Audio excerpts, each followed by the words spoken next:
that darn Cardi Jew? They're making us rabbinists look horrible.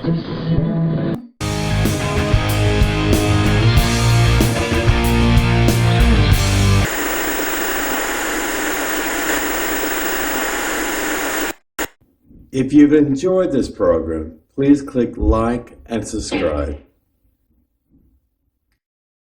Shalom, and welcome again to another exciting edition of Torah Watchman Show International, LLC, 501c3 approved, the state of Maryland, United States. This means if you are a U.S. citizen or a dual American citizen, wherever you may be in the world, if you want to give a charitable contribution to all things Jewish, also B'nai Noach, I support those charitable causes too. You can contact me as a trusted resource. Yeah, none other here than your favorite Cardi Jew here, Reb Yaar ben-Emmett here. I hope everyone's been well and God bless you.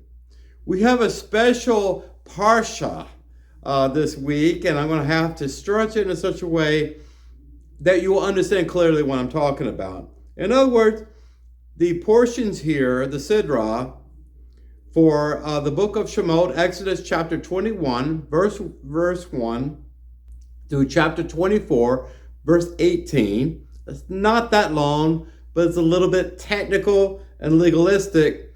It also could be scandalous in some social circles.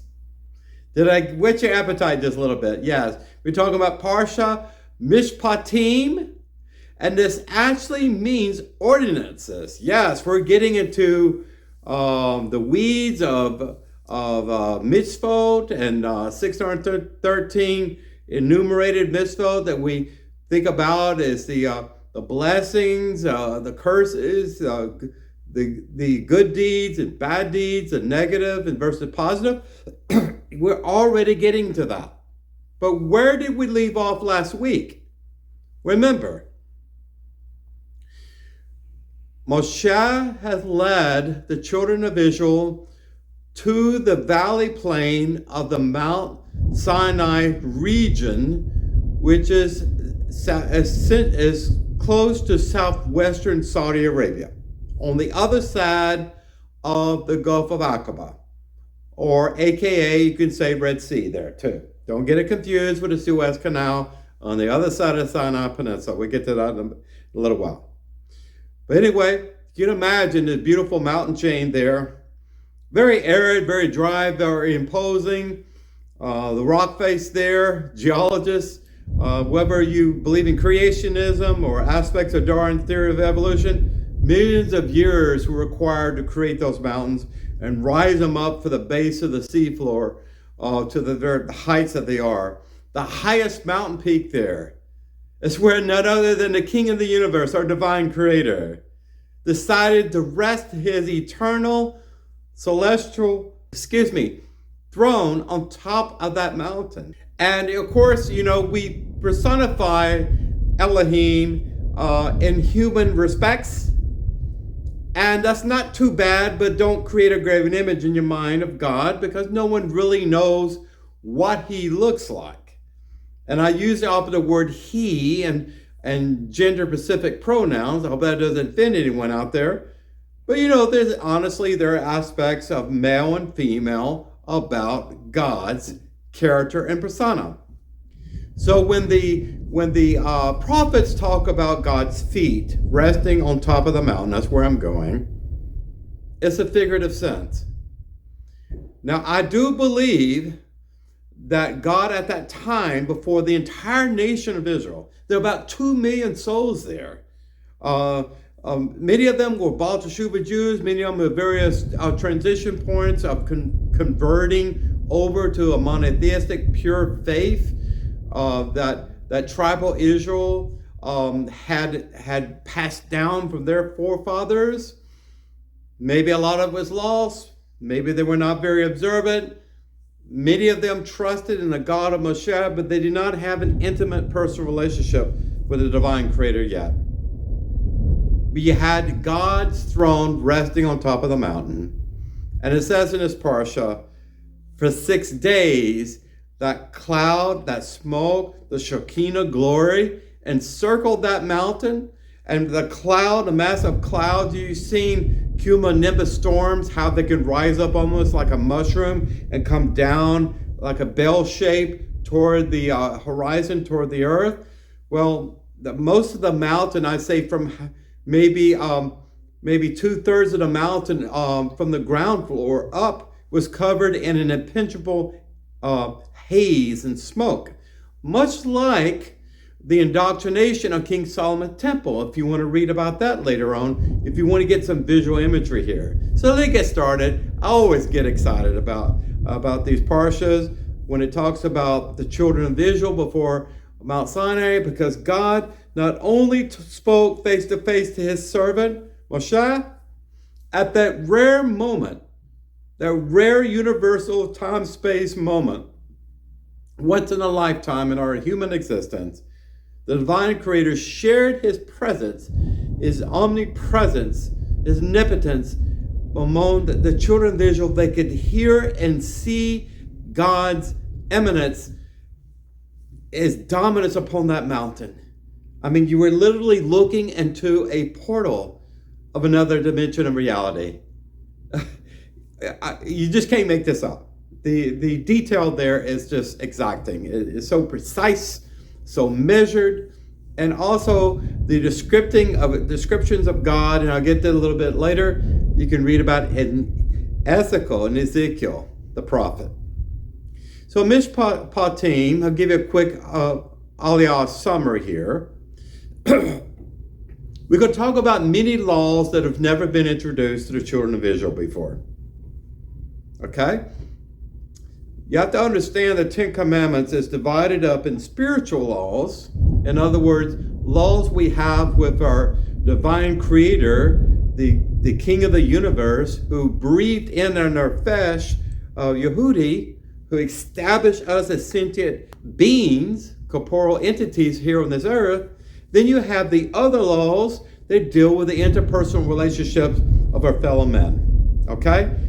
This could be thought of as natural laws.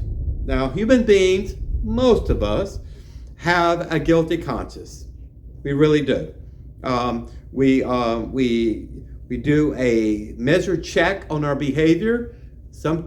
Most people have enough common sense to know that we've said something inappropriate, awkward, that kind of thing, and then you start feeling remorse that you should have said or presented something a little bit differently. You didn't mean to hurt that person's feelings, or didn't mean to wrong their reputation, that kind of thing.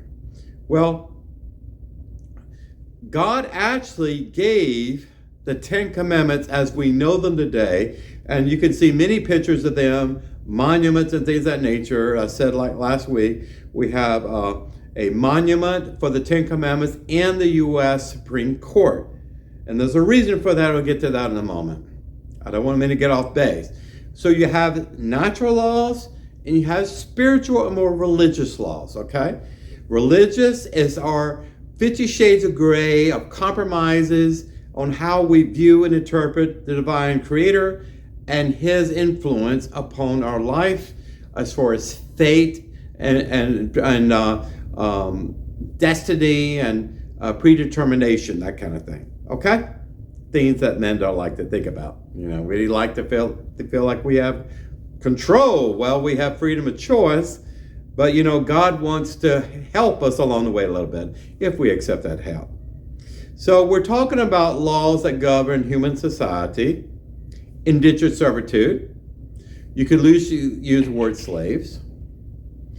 Personal injury, how loans and indebtedness is managed among Jewish people. Primarily, these laws are targeted for Jew-to-Jew interpersonal relationships.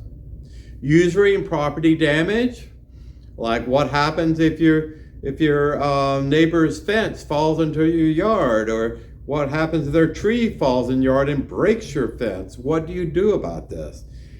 Think about real estate disclaimers. When you sell a property under law, you're supposed to make a reasonable guess on everything, all the discrepancies that are known to you. you're supposed to openly disclose those before that house is ready to be sold to someone else. That's where this regulation for real estate, for realtors, comes from. It's from, they call it tort or legal disclosure on honest business transactions. It's amazing that this was even discussed, even envisioned or thought of 3,500 years ago. The end of the portion speaks about the preparation the Israelites made before receiving the Torah at Mount Sinai.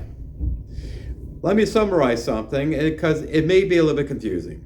Remember, the Torah is not always historically, procedurally, it's in the proper sequence, like 1 through 10. It jumps around a little bit, goes back a little bit to the past to reassess something that was not discussed in detail because it was not contextually relevant for prioritization. It goes back and forth. But what happened last week is that Moshe went and Aaron went into the middle area of the mountain as far as climbing up that mountain, a slope there, until they disappear in the smoke. This is where God was speaking to them. God was speaking personally, face to face, to Moshe. Aaron, I think, could hear the voice of God. And I think Aaron actually had a scroll or some sort of parchment where he was taking meticulous notes. But the way, I don't know if Moshe had a photographic memory or not, but I know that he had a form, I hate to say it, but a form of extrasensory perception. In other words, he had a mental link to God's mind in which all that information will go into the mind and heart and soul of Moshe, where he would never forget it. He would never forget it. But the 10 Commandments were delineated, codified, and written down, and was given to the Jewish people. And I say Jewish people loosely at this time, because until the Torah commandment was actually canonized and a contract was signed, literally in blood and offerings and everything else, and the misdeeds of the Jewish people and the golden calf later on, we'll get into that.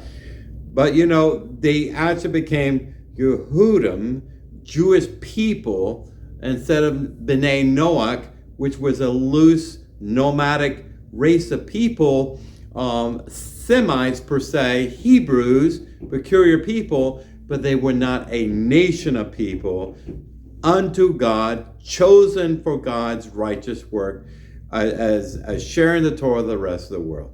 Yes, amazing concept, rabbis. Yes, God chose the Jewish people to learn the Torah, to teach the Torah to each other, but he also championed the Jewish people as a nation of priests. He was looking at everyone as being not righteous and to be mitches and tzaddik and hasidim or whatever you want to use the words and phrases. He wanted everyone to be righteous and dedicated in the honor and service of teaching the Torah to the rest of the world. We need to always remember our humble beginning, because we once were all Bnei Noach. And there's still some Orthodox rabbis I've talked to, and it's not Lashon Hara, I'm sorry, that I have to explain to them what Bnei Noach actually means. And they're supposed to have studied the laws of Noahide, the 7 laws of Noahide, that was codified by none other than Ramban. So anyway, chapter 21, if you want to turn with me in your Chumash or your Tanakh, you may have a Christian, you may have an Old Testament Bible, I don't know, but all my love to all my Cardi brothers and sisters, my target audience. Before I give a lecture, I'm speaking to you. I'm probably not telling you too much you have not already studied in yourself, in your private prayer life and Torah study in your various synagogues. I'm also speaking to Orthodox Jews, and I'm not anything against Orthodox, because I consider myself as like conservadox in most respects, kosher root, keeping those mitzvahs and things in my home simply because it's tradition. I don't look at it as halakha unless it's strictly delineated in the Torah, and we'll get to that in a moment. but also B'nai Noach. I'm reaching out to people. And anyone, Christians out there, I know that Messianics out there too. I want to invite you as my external Muspoka. You know, sometimes we have very close and personal friends. Sometimes we have external friends and loose business relationships and things of this nature. Listen, I love all of you. I really do. And I'm not your judge. I know God has judged everything in our life already. He's judged our past and present, and He's judging our future. And for us to talk about those mitzvahs and those judgments is not judging other people. They may or may not apply to you, and it's up to you, but between you and God. Okay, chapter 21, verse 2, and I like to read this verse from the Sidra. Should you buy a Hebrew slave, he shall work for 6 years, and in the 7th year he shall go out to freedom without charge. What does this mean? We're talking about the year of Jubilee in the 7th year, okay? As an American, I'm ashamed of our past and our nation. I'll briefly say this, that we were in part of the slave trade. It was an international slave trade, and believe it or not, it was led primarily by England, Great Britain, the British Empire. All of this was a coalition of like-minded countries that thought that it was okay to own human beings. Now, I want to give you one historical truth before we move forward. Okay, there were many warring nation tribal states in Africa during that time of the slave trade.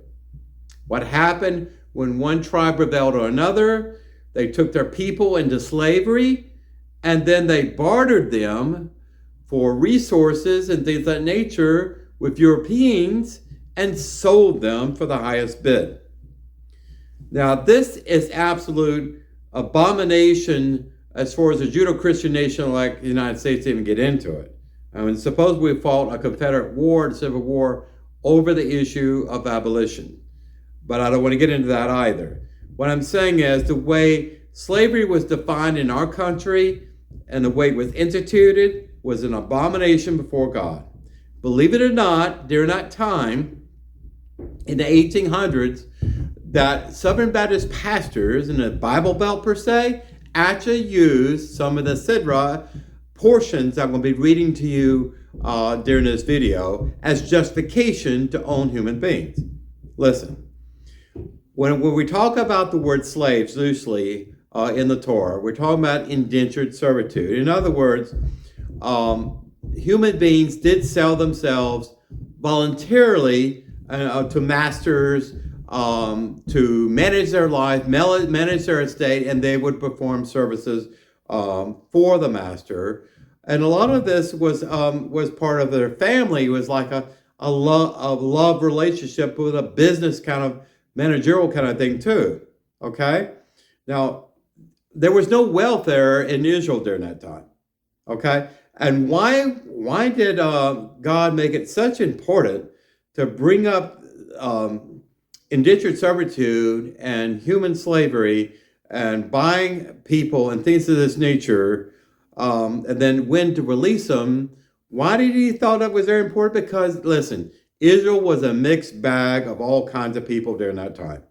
Yes, okay. They once were slaves. In other words, they had no future, they had no freedom, they had no personal property, and there was no year of Jubilee in Egypt, and they were slaves for at least 230-something years, okay, in Goshen.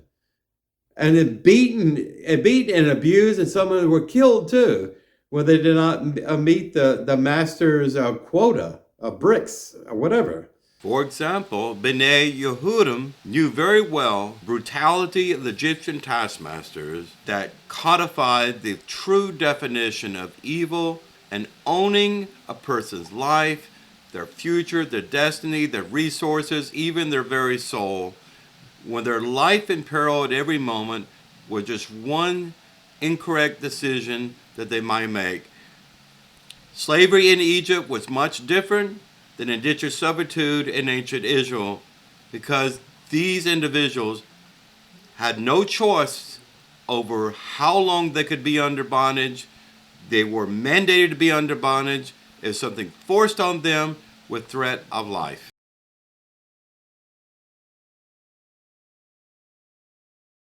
Now turn with me in Shemot, chapter 21. We're going to have an exposition of a few verses, namely verses 20 and 21. Okay? Verse 20 says, "And should a man strike his maidservant or his maidservant with a rod, and that one die under his hand, his liability, he shall surely be avenged." Now what does this mean? Well, this text is actually referring to a Canaanite slave in these situations. Or perhaps is referring only to a Hebrew slave. Clarify this, the Torah says, because he is his property, just as the property is his permanent acquisition, so is the slave in question one who is permanent acquisition, also permanent acquisition. Now, was he, the one who kills a slave, not included in he who strikes a man and dies? Clearly, capital punishment between a Jew to Jew in any kind of altercation where the individual that is attacked more severely leads to death or dismemberment, that is the more severe penalty in those cases. So this verse was written to exclude him, the owner of the slave, from the general rule concerning murder, to be judged with the law of a day or 2 days, that if he did not die under the hand, but lingered in an entire 24-hour period, he is exempt. So what is it exactly saying here? He will surely be avenged, death by the sword, decapitation, and so does the Torah say. A sword avenging the vengeance of the covenant, literally before the altar of God. Now there are rules were made for Jew to Jew contact. There were rules made for Jew to foreigner contact. They all should have been equal before the eyes of God. In some situations, under human court systems, they were not. So the Torah continues with the laws of Israelites' maidservant. I mentioned this, and her terms of release were unique for that situation. Other laws contained in this section of a husband's obligation toward his wife and punishments for murder.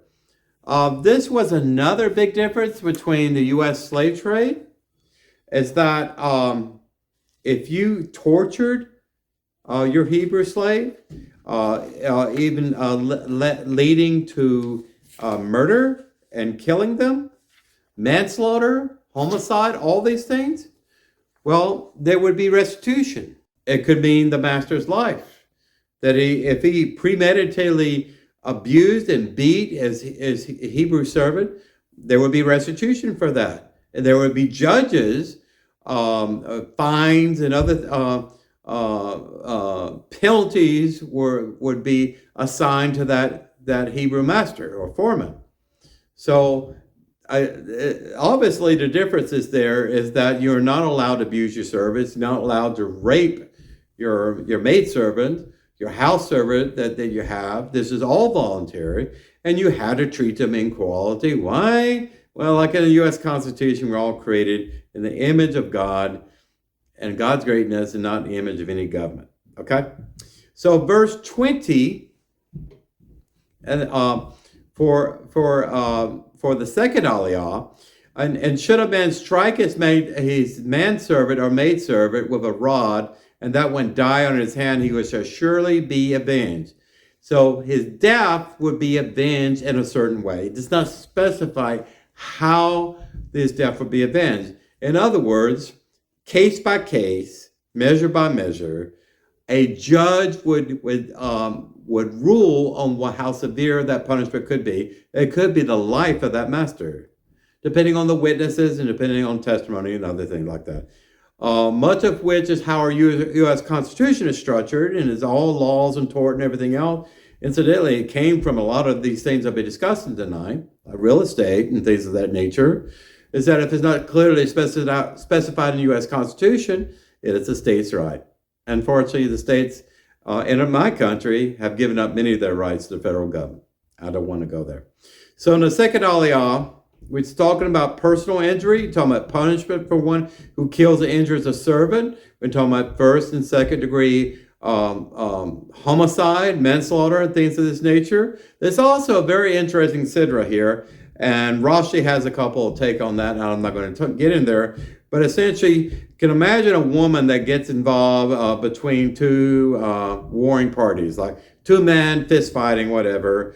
Maybe a man is accusing of another man of trying to seduce his wife, or infidelity or whatever it may be, and a woman gets involved in this, if she's pregnant and if she's injured in a way or falls down a flight of stairs or something and has a miscarriage, well, there's a severe penalty for that.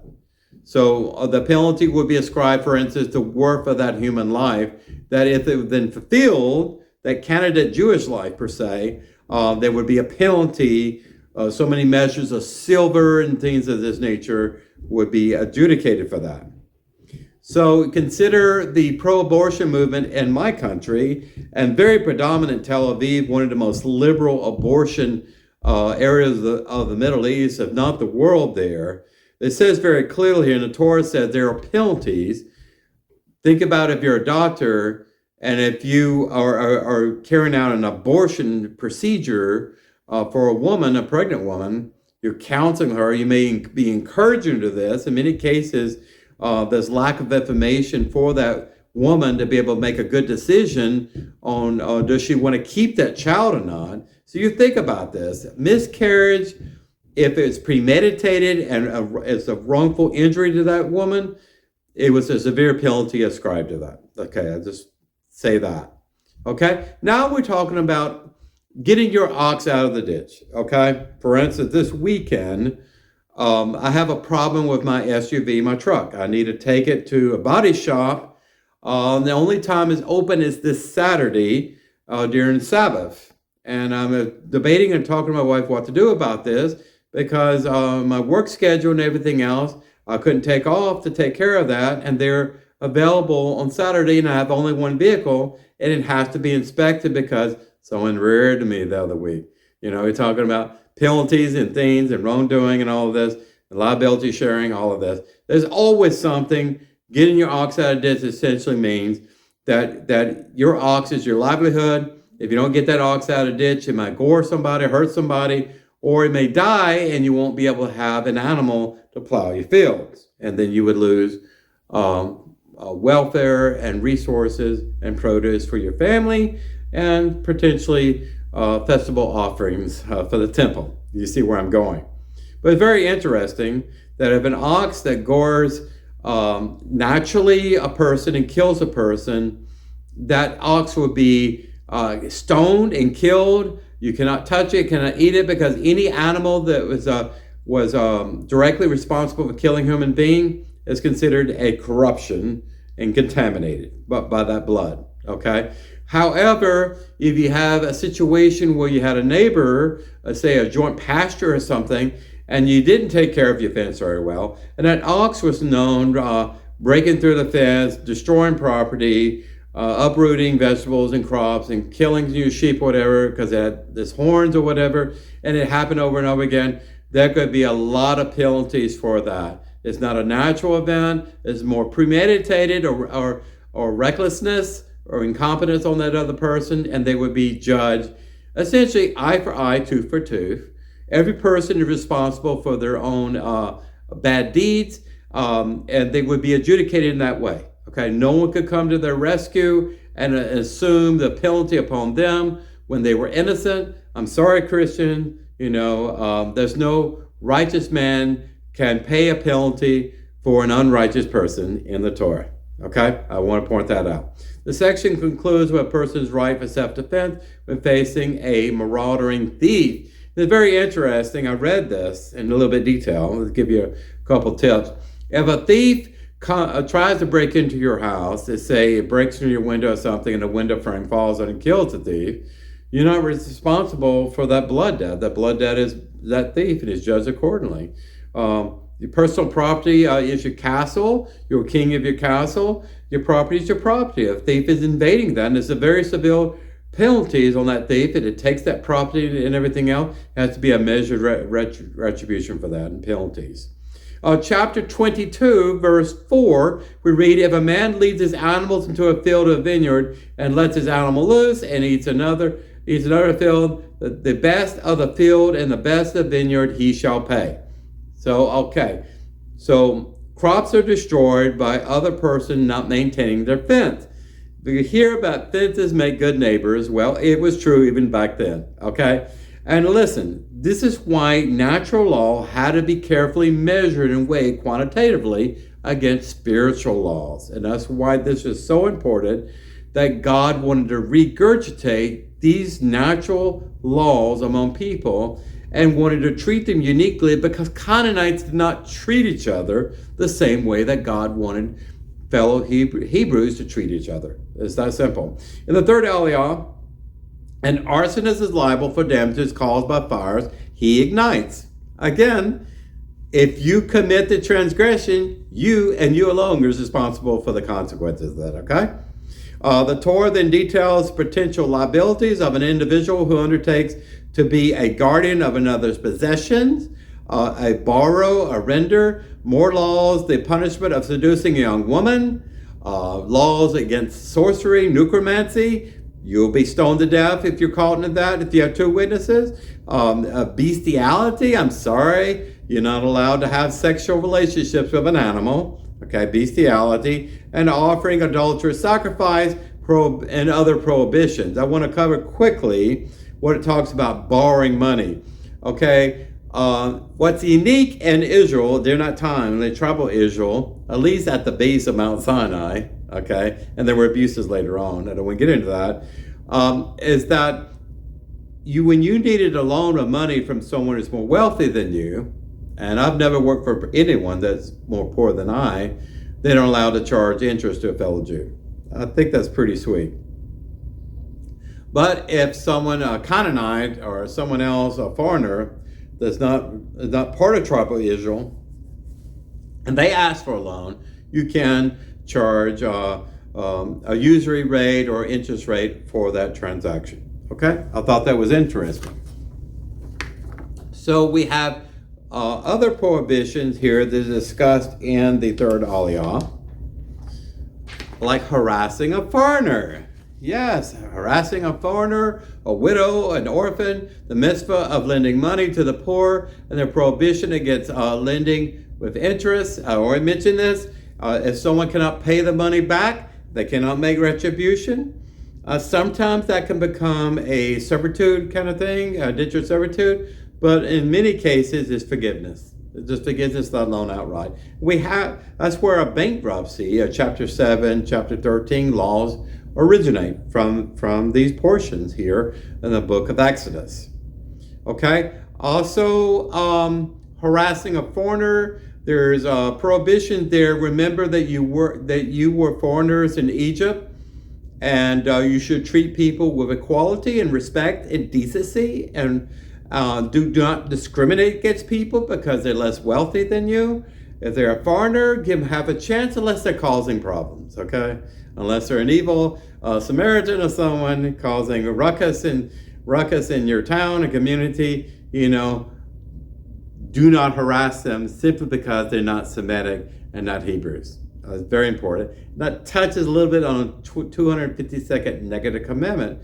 Hear that, Orthodox rabbis? Yeah. You don't treat people or proselytes or sojourners in the land, foreigners, if they want to learn more about the Torah and join your tribe. You do not harass them. You don't remind them of their past, because it's all forgiven, right? We are not their judge. Verse 27, in the fourth aliyah, you shall not curse a judge, neither shall you curse a prince among your people. What this saying is, you have a hierarchy of authority figures in tribal Israel. You had the 70-something judges, then you have the chieftains of each tribe, then you have their sons, which were known as prince, and sometimes a young person, a prince, his father died, and then he will become a kind of a ruler over that tribal aspect of the nation of Israel, and you should show them respect. When it says you should not curse them, in other words, do not injure their reputation, because they have a lot of stress, they have a lot of responsibilities on the back. You should respect them and give them the benefit of the doubt, because unlike society back in the time of Moshe compared to society today, these judges, these princes were more or less anointed and appointed by God under Levitical oversight. Okay? So in the fourth aliyah, We're talking about new mitzvot. There are prohibitions against cursing a judge and a leader, consuming meat that was not ritually slaughtered. In other words, if you do not examine that animal from its beginnings of its life cycle, or if that animal was sick at some point, or if that animal was abused, it has to be ritually kosher root, like a pakalam or whatever. It needs to be righteous enough to be offered for sacrificial offerings. It's very important here. Okay, offering a sacrifice before the animal is 8 days old is prohibited. Why? Because an animal and a mother and animal baby relationship is very important to Elohim. Believe it or not. Believe it or not, because that is part of the weaning process. When an animal's nursing, the first 8 days of his life is very important. The adjustment, acclimating, mother's milk, and all of this, et cetera, et cetera. Also, perjury is prohibited, obviously. In other words, people like to say Lashon Hara, but perjury is a little bit different because you are intentionally besmirching someone's reputation, which is righteous, and you're committing fraud against them and saying they did something when you didn't have two witnesses to back up your claims. That's what that's talking about. Return of a lost animal to its owner. If you notice that your neighbor's ox got out of their fence, you are to keep it in a safe place, maybe in your barn or something, until your neighbor comes back home and you can talk to him about, you need to repair your fence, here's your animal. Do not injure the animal and do not keep it for yourself, okay? Don't slaughter it. Chapter 23, we're talking about verse 6, you shall not pervert the judgment of your poor man in his lawsuit, okay? Poor men don't have much of a case per se, hold up in a big court of law and high-powered lawyers on the other side. You accuse something, the state gets a pro bono lawyer or someone with very poor background experience, and you may not do very well in a court case. Well, it's very important that judgments are equal and fair to all individuals despite their stature, income, age, rating, or title, to say. That's very important. So in Fifth Aliyah, we're commanded not to lie or take a bribe. That's very obvious, right? Canaanites like to do that a lot of time. Very filthy, dirty business transactions, murder, extortion, all of this goes on in our country left and right, all right? AKA politician. The mitzvah of Shemitah, which is sabbatical year, we got into that, introduced the 6 years you will work and harvest the land. On the 7th year, you allow the land to rest. Folks, this is part of our agriculture system in the United States that, we let the land rest occasionally. We plow it. We allow it to recover from previous past years of growing. We fertilize it. We allow things to decay and things like this, organic matter to return to the earth and that kind of thing. These kind of laws made it into our agriculture framework in other nations too. We're not primarily an agricultural run economy anymore, but a lot of these things made it into the United States in our culture statement for farmers, okay? But the 7th year is very unique in Israel, and it's still in observance to this day. And those farmers that actually keep observance and they keep the mitzvahs here, they're good companies to invest in and to donate to when they have no profit in that resting year. It's very similar to Sabbath, 6 days you work, and on the 7th day you rest. That's why it's known as sabbatical year. Every 7 years is sabbatical year, okay? Also, similarly, on a weekly basis, 6 days will work on the 7th day, and our cattle and servants must rest too. Keep your horses in the barn. You're not allowed to ride them out or put them to work. Keep your oxes tied down. You're not allowed to put them out in the field. There were prohibition before, and Jews going out through ignorance or whatever on Sabbath, going out looking for manna, and there was no manna out there. God said you take a double portion on the Friday before that morning before Sabbath hit, that Friday evening. So it's very important that your animals and you all rest together, okay? Very nice. Very unique, sort of the culture statement for the ethical treatment of your fellow man and your animals too, that everyone needs a day of rest, right? We are commanded to celebrate the 3 festivals. Yes, and these 3 festivals are introduced. Which festival, which great holiday was introduced to the children of Israel in the land of Goshen? Okay, can you say Pesach or Passover? Yes, but we're talking about other holidays as well. We're talking about Passover, we're talking about Shavuot and Sukkot. These are all pilgrimage type festivals in the context of having a holy temple. People would travel great distances often to go to Jerusalem and bring those sacrifices there or build their huts and things of this nature, and Passover and things of that nature. So just like Americans travel, sometimes they fly vast distances to come home to grandmother's house or mother's or whatever. But Thanksgiving is similar, these pilgrim holidays too. Finally, we are told not to cook meat and its mother's milk. Listen, this is a big misnomer, okay? And it's grossly misunderstood and interpreted by rabbinics. In fact, the reason why we have a multi-million-dollar parve industry today, and parve essentially is those things that you can eat when you together in composition with a meat diet, okay? In other words, in strictly Orthodox homes, you have 2 separate sinks, a sink dedicated for meat, a sink or parve, and then a sink strictly dedicated for dairy, in other words, milk and cheese, cream cheese, sour cream, all these other dairy byproducts. You're not allowed to intermix them. Why? Well, it's because of the prohibition. The Canaanites, they did a lot of evil things, and they butchered animals differently, and they abused them.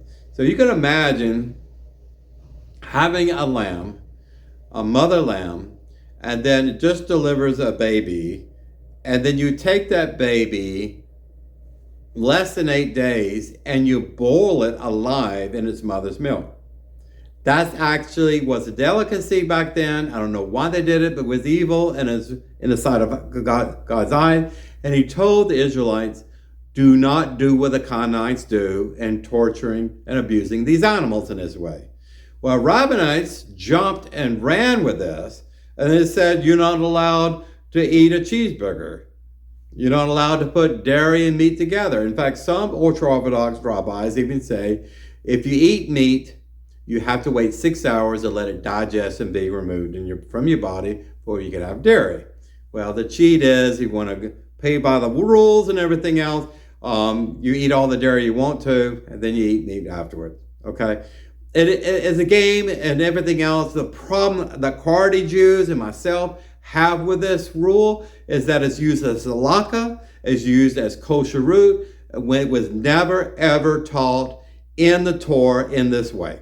Okay, there's only 2 sidras in which it mentions do not boil a mother's kid in its milk.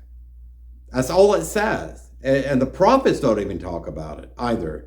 But rabbinics love to write a whole tractate on this whole subject. Okay? So verse 20, behold, I am sending an angel, a Malach, maybe a guardian angel, before you to guard you to the way on your journeys ahead to the promised land, and to bring you to a place I prepared, and actually to bring terror to those alien nations that you were moving into and approaching their territory in which they would war against you, and you would have to exterminate them, almost like a swarm of hornets or something very horrific will go before you to terrorize. And remember, I believe Rahab, the prostitute of Jericho, the whole city was terrified of the approaching armies of Israel into the land of Canaan. Okay, if you remember that, the terror of the Lord goes before his people in the land People don't even have to lift swords because God's already terrified those people to the point he's taken all their morale to fight and to win away from it, taking a win out of themselves essentially. Okay, so in the 6th Aliyah, we'll talk about this. Jehovah informed the Israelites that he would dispatch an angel to lead them into Canaan. This is a personal request too, reiterated by Moshe later on. The angel would not tolerate disobedience because the angel, again, Malach or messengers of God, they're soldiers of God and do precisely everything God commends them to do and nothing else. Now, the adversary and his legion, they have a little bit more autonomy to do certain things in the prosecution of virtue among mankind, but Malach, the angels, represent the image and face as the Elohim and judgment of God when they go before the nation of Israel. Okay, I just wanted to say that. The Israelites, if they hearken to the angel and eradicate idolatry and not be seduced from it in the promised land, they would be greatly rewarded. So in other words, when you invade a Canaanite town and it's full of idols, what do you do with this? Well, you could burn it all up, you could bury it, or whatever. There's certain ways of melting things down, repurposing if it's allowed at that time by Moshe or Aaron or Levitical or the judges. You are not allowed to be seduced. And that land of Canaan was sown with the blood of iniquity and murder and malice and violence and everything else. And of course, polytheism, sacrificing young girls and babies to their gods and Baal worship and things of this nature. It had reached critical mass to the point where God says it's time to exterminate every one of them. Okay? But in that process, you may encounter things that you may become addicted to. Oh, that's a beautiful gold idol of a bird or something. Well, it's adulterous for you to touch it, interact it, even say its name. Okay? As proper just to destroy it completely and remove it from your midst. Okay? Don't even think about it. Jehovah will bless immensely the children of Israel when they keep his covenantal promises. Every bit of food they eat, everything they drink, remove illness from their midst. Women would not miscarriage. They would have natural childbirth without any issues at all to term. There's all kinds of benefit because when the land is quantumly in sync, quantum tangled with the people's souls, and that it's holy from the ground up. Everywhere you walk is holy. Your feet are holy on righteous, holy ground. And you have God's nefesh interacting in the Holy of Holies in the temple. You have a perfect balance of holiness and righteousness in which everyone benefits. That is the ideal Eden that I'm looking for. And the Mashiach come quickly. Chapter 23 in verse 31, and I will make your boundary from the Red Sea, aka Sea of Reeds. Now listen clearly because I had an epiphany about this verse. To the sea of the Philistines. You hear what Palestinians say, from the river to the sea will be free. Well, the Jews can say that from the river to the sea will be free of Palestinians one day when the Mashiach comes here and judges the land. May come quickly. But it's very interesting here. If the Sea of Reeds was actually what some rabbis think and some Christian pastors think, was nothing more than the Suez Canal, the western part of Sinai Peninsula along the African coast and Yemen and those areas, if it was just the Suez Canal from that river to Philistine, to the Mediterranean coast, that would not really make sense in this verse, right? But if it is from the Gulf of Aqaba all the way across Saudi Arabia in that area, in that context, from that river or that sea to the Mediterranean Sea, past the land of the Philistine, that would be greatly significant. And I think this is a clue and a hint, too, that the Gulf of Aqaba, and I always said this before, not the Suez Canal, was indeed the Sea of Reeds, the Red Sea per se. It does not say Red Sea in the Torah, but the Sea of Reeds is actually none other than the Gulf of Aqaba. Okay, that's why I'm bringing out this verse, and I think it's very significant. It says right here that that God would deliver the inhabitants of the land into the hands of the Hebrews, and you will drive them out before you with the angel of the Lord going before you. Isn't that wonderful? If you have Lord on your side, you can conquer anything, any problem. Chapter 24, verse 7, and he took the book of the covenant and he read it with the hearing of the people, and they said, all that Jehovah spoke, we will do and we will hear. Now, what am I talking about covenant? Okay, there's no stone Ten Commandment. There's no Ark of the Covenant. So what are we talking about? We're talking about the very fundamental beginnings of the construction of the Torah scrolls. Remember, the 5 Torah scrolls written by the hand of Moshe, inspired face-to-face to his servant by none other than the divine creator. Well, some of those mitzvot I just went into about how to take care of bondservants, the 3 festivals, covenant promises, how to encounter people, how to deal with real estate, injury and things. All these things were initially codified. So part of the book of Shemot Exodus, as we know today and appreciate it, was being written in a rough draft.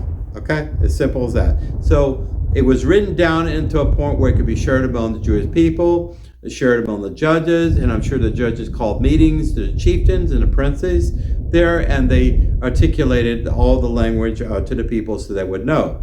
Now, a lot of people say the children of Israel were not literate at that time, could not read.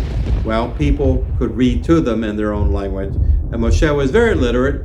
Aaron was very literate because God allowed them to read the languages, to write the languages astutely, and to teach it. When you're a master of your trade, you can teach others your trade and skills and secrets too, okay? So, chapter 24, verse 7, we're rounding the corner here and going to the 7th aliyah and bring this video to a close, a climax. And I got a surprise for you too. So the 7th aliyah is bigger than the others in content. This section continues describing the blessings the Israelites received if they faithfully serve, Boolean if there, serve God and no other miscarriages, barren women, longevity, people live 120 years easily, quest to conquer Holy Land would be acquired. Jehovah warns the Israelites against entering treaties with Canaanite natives and allowing them to remain in the land, and all the compromise and seduction. Listen, Benjamin Netanyahu, it says it in the Torah, do not make treaties, water rights and everything with Arabs in Jordan when they used Jordan as a platform of murdering Jews in the past. The same thing with Egypt, same way with Syria, same way with the Palestinians and Hamas and Hezbollah, and all these people. In other countries, in the Abraham Accord, they say it's the greatest thing since sliced bread. I don't know about that. It says right here, do not make foreign treaties with nation states that do not adhere to the covenantal promises of God, of the God of Israel, and none other. It says it right here. But evidently, that's considered religious law, and no one in the Knesset cares too much about it because it's not part of basic law in Israel. It's not taught unless you can go to yeshiva or hear it from your rabbi in the synagogue. Okay? I thought it was very interesting. The Torah now relates some of the events that occurred in the days immediately prior to giving the Torah. That Moshe went up to the mountain, I already mentioned before, received a message from Jehovah, which he communicated to people. So he went up to the mountain, received a message. When God called him, it was allowed to go up with Aaron. But at some point, when Moshe was going to the upper echelons of this mass of kabod and Shekinah glory of God, Aaron had to remain behind, because I believe Moshe's soul, his nefesh, was quantum configured in a way they would not die, being within that upper echelons, going into the dimension reality of God. Just use your imagination right here. The Israelites enthusiastically committed themselves to this because they still remembered how the Egyptian armies were wiped out by the God of Moses. But at that time, the God of Moses was not intimately their God yet. Okay? And in fact, they asked Moses, please don't let God speak to us in this way, we'll die. You speak for us. You hear the words and you present it to us. We just cannot deal with God speaking us directly. Well, it's called guilty conscience, right? Guilty conscience. When God speaks, it really opens up your life for introspection, okay? Right? So Moshe transcribed the book of the covenant as referred to here, in quote.